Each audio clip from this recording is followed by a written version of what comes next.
नमस्कार. श्री नवनाथ भक्तिसार यातील ग्रंथाचे 40 अध्याय यांचे प्रत्येक अध्यायाचे फळ काय आहे मी ते सांगणार आहे. अध्याय पहिला.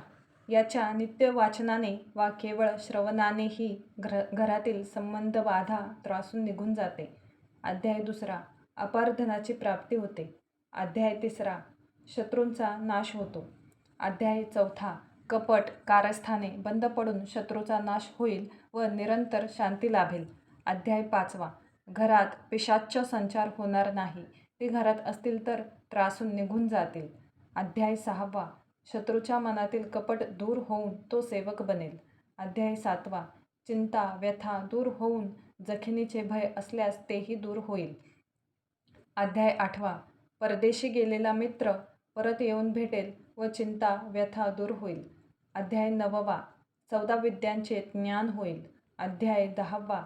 याचे अनुष्ठान केले असता स्त्रियांचे विकार दूर होऊन संतती वाढेल. अध्याय 11वा. अग्निपीडा दूर होईल व ग्रहपीडा दूर होऊन संतती व संपत्ती प्राप्त होईल.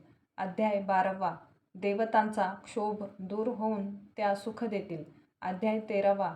स्त्रीहत्येचा दोष नाहीसा होऊन पूर्वजांचा उद्धार होईल. अध्याय 14वा.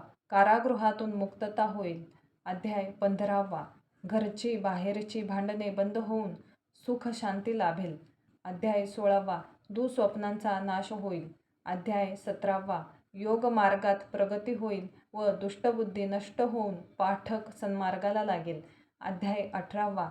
ब्रह्महत्येचे पातक नष्ट होऊन पूर्वजांची नरकातून मुक्तता होईल. अध्याय 19वा. मोक्षप्राप्ती होईल. अध्याय 20वा.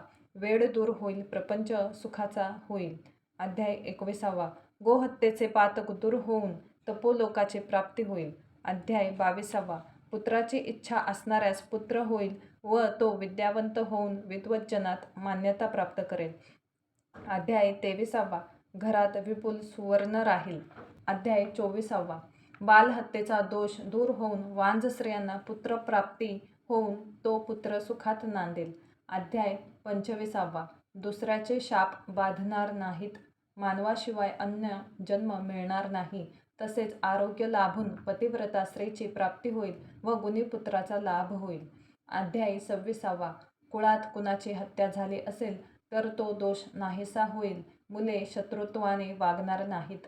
अध्याय 27वा. स्थान भ्रष्ट झालेल्यांना आपले स्थान पुन्हा प्राप्त होईल, हरवलेली वस्तू सापडेल. अध्याय 28वा. पाठकाचा विवाह होईल व त्याला सेवाभावी व गुणवान धर्मपत्नी मिळेल. अध्याय 29वा.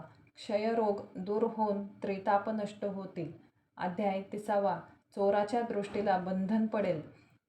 अध्याय 31वा. कुणाचेही कपटमंत्र चालणार नाहीत. अध्याय 32वा. गंडांतरे आपोआप टळतील. अध्याय 33वा. धनुर्वात होणार नाही व झाला असल्यास त्याची पीडा दूर होईल. अध्याय 34वा. कोणत्याही कार्यात यश मिळेल. अध्याय 35वा.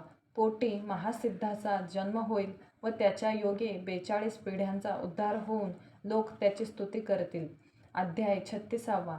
सर्प किंवा विंचू चावला असल्यास त्याचे विष बाधणार नाही. अध्याय 37वा. पाठक विद्यावंत होईल, तसेच घराण्याला लागलेला डाग नष्ट होईल. अध्याय 38वा. हिवताप, नवज्वर यासारखे ताप दूर होतील. अध्याय 39वा. युद्धात जय प्राप्त होईल. अध्याय 40वा.